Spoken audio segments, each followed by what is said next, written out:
کئی دفعہ ایک دوسرے سے اختلاف کر بھی چکے ہیں، لیکن یہ ان کی رائے ہے، مجھے ان کا احترام ہے۔ مقبولیت پر بات کرتے ہوئے انہوں نے ایک 2-3 جملے کہے اور کہا کہ حسین علیہ السلام بھی مقبول تھے اور یزید بھی مقبول تھا۔ اب یہ علیحدہ بات ہے کہ حسین علیہ السلام حق پر تھے اور یزید باطل تھا، اور حق پر ہیں حسین علیہ السلام اور یزید باطل ہے، اور یہ ہم پر ہے کہ ہم حق کے ساتھ ہوں، حسینی قافلے میں شامل ہوں اور حق کا ساتھ دیں، اور یزیدیت کی مذمت کریں اور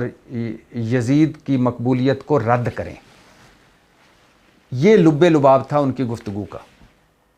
لیکن ان کی گفتگو سے ایک فکرہ اٹھا کر، اور وہ فکرہ تھا کہ مقبول حسین بھی ہیں اور مقبول یزید بھی تھا،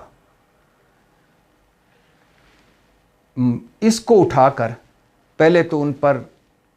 ایسی ان کے ساتھ طوفان بدتمیزی مچایا گیا، ایسے ان کے خلاف ایک مہم چلائی گئی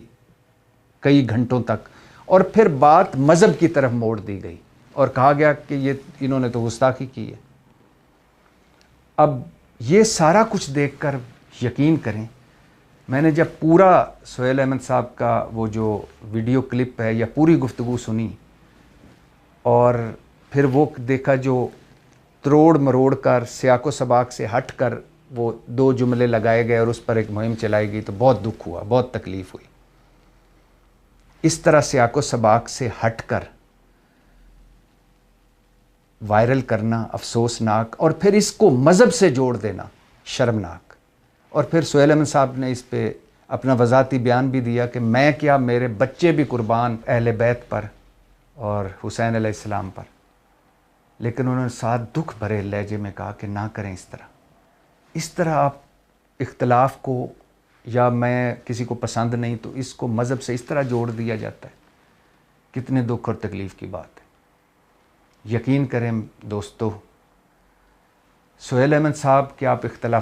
خیالات سے آپ اختلاف کر سکتے ہیں، لیکن سہیل احمد صاحب جیسے فنکار روز روز پیدا نہیں ہوتے، اور سہیل احمد صاحب نے ایک عرصے تک ایک فیملی انٹرٹینمنٹ دی ہے اس ملک کو۔ فحاشی کے خلاف وہ کل بھی لڑ رہے تھے اور آج بھی لڑ رہے ہیں، اور ان کے ڈرامے ساری فیملی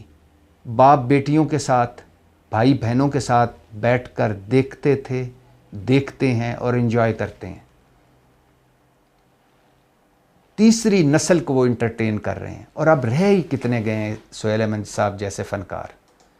تو جو کچھ ان کے خلاف مہم چلی وہ قابل مذمت، اور جس طرح اس مہم کو ایک منصوبہ بندی کے تحت مذہب کے ساتھ جوڑا گیا، وہ افسوسناک اور شرمناک۔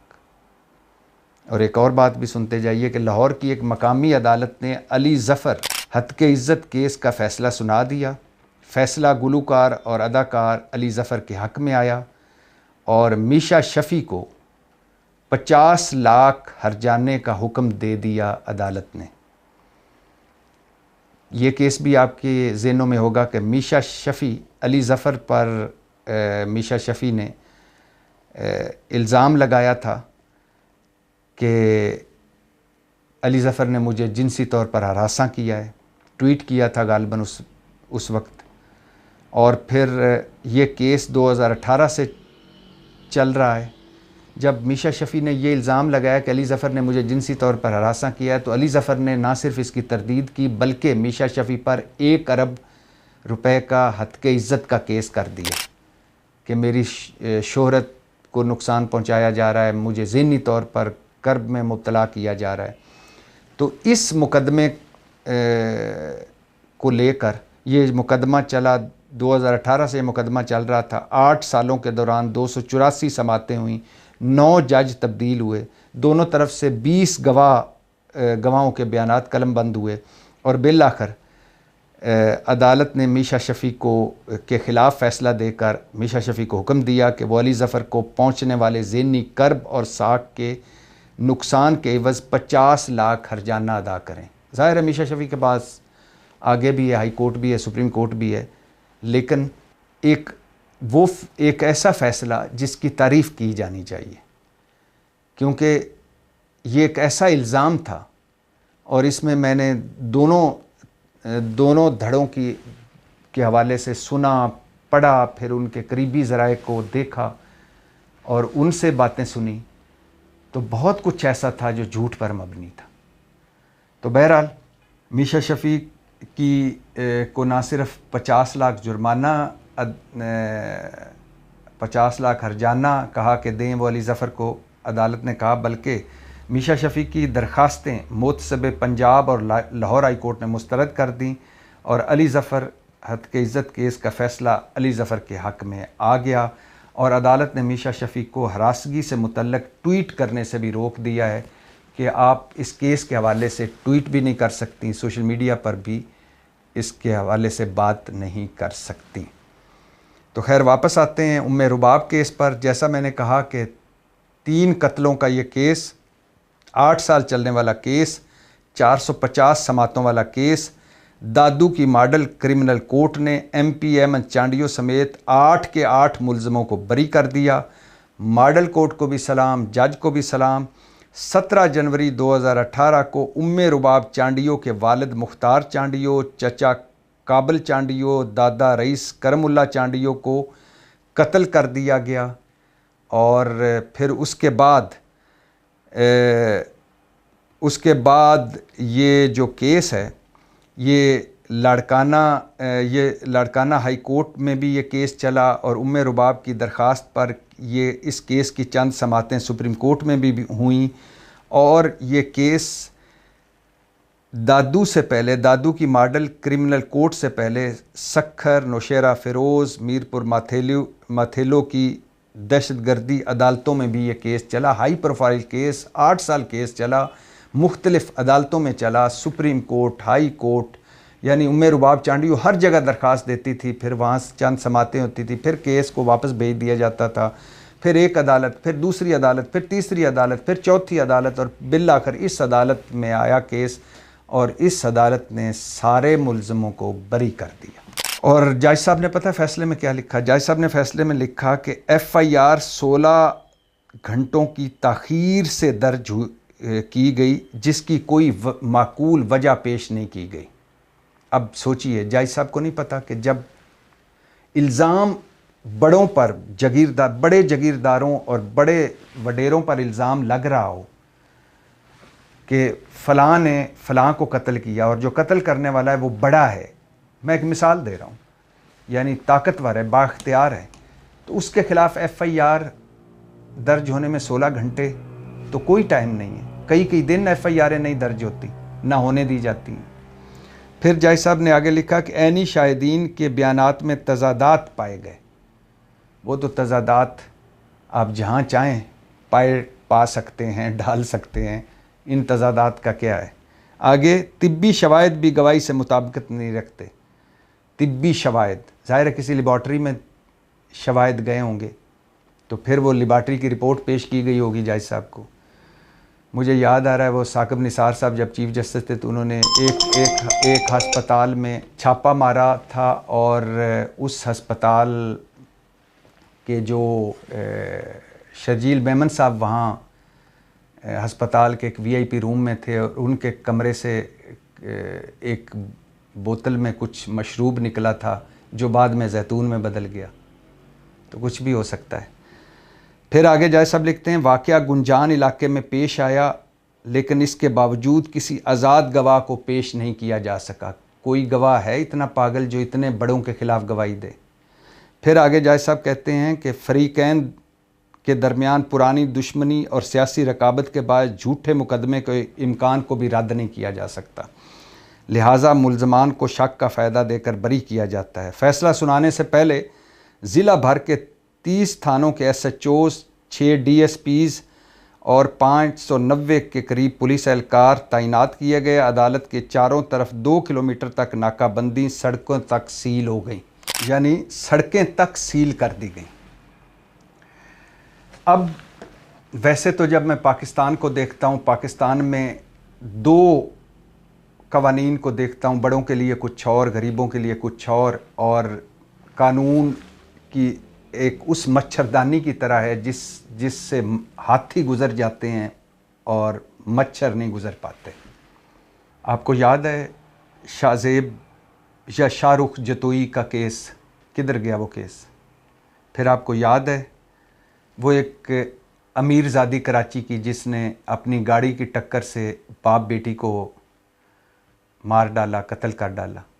وہ بھی چھوٹ گئی اور کیس بھی ختم، پیسے چل گئے۔